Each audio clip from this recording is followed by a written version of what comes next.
আমি শেয়ার করব ভোল্টাস ডিশওয়াশার নিয়ে আমার ছোট্ট অভিজ্ঞতা।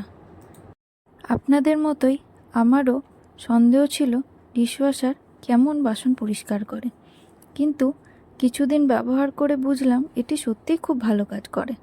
তবে এটি ব্যবহারের কিছু পদ্ধতি জানতে হবে, যেমন উপরের র্যাকটি ছোট বাসন রাখার জন্য, যেমন ধরুন চায়ের কাপ, ডিশ, ছোট বাটি ইত্যাদি, এবং নিচের র্যাকটি বড় বাসন রাখার জন্য।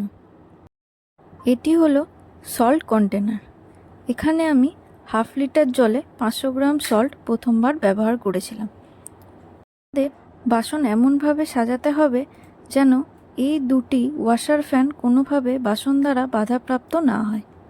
তারপর আসি রিনসেট কন্টেনারে। এখানে পার ওয়াশে কত পরিমাণ রিনসেট আপনি ব্যবহার করতে চান সেটি নির্ধারণ করতে পারবেন। 1 হচ্ছে সর্বনিম্ন। এখানে আপনাকে ততক্ষণ রিনসেট দিতে হবে যতক্ষণ না পাশের গোল মেজারমেন্ট প্লেসটি কালো হচ্ছে। এরপর আসি ডিটারজেন্ট প্লেসে। এটাতে আপনাকে প্রতি ওয়াশে 1.5 থেকে 2 চামচ ডিটারজেন্ট দিতে হবে। সল্ট বা রিনসেট কিন্তু প্রতি ওয়াশে দিতে হয় না।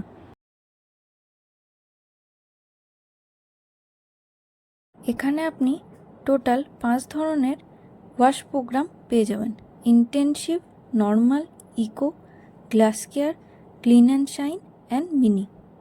সঙ্গে টাইমার বাটন এবং পাশে প্লে অ্যান্ড পজ বাটন পাবেন। উপরে প্রথম ইন্ডিকেটার সল্ট শেষ হয়ে গেলে এবং পরেরটি রিনসেট শেষ হয়ে গেলে আপনাকে ইন্ডিকেট করবে। আউট অফ দ্য বক্স আপনি একটি ইনলেট পাইপ এবং একটি আউটলেট পাইপ পাবেন। আউটলেট পাইপটি ডিশওয়াশারের সাথে অ্যাটাচ থাকলেও ইনলেট পাইপটি আপনাকে পরে অ্যাটাচ করে নিতে হবে। এখানে আমি ফরচুনের রিনসেট, ডিটারজেন্ট এবং সল্ট ইউজ করেছি।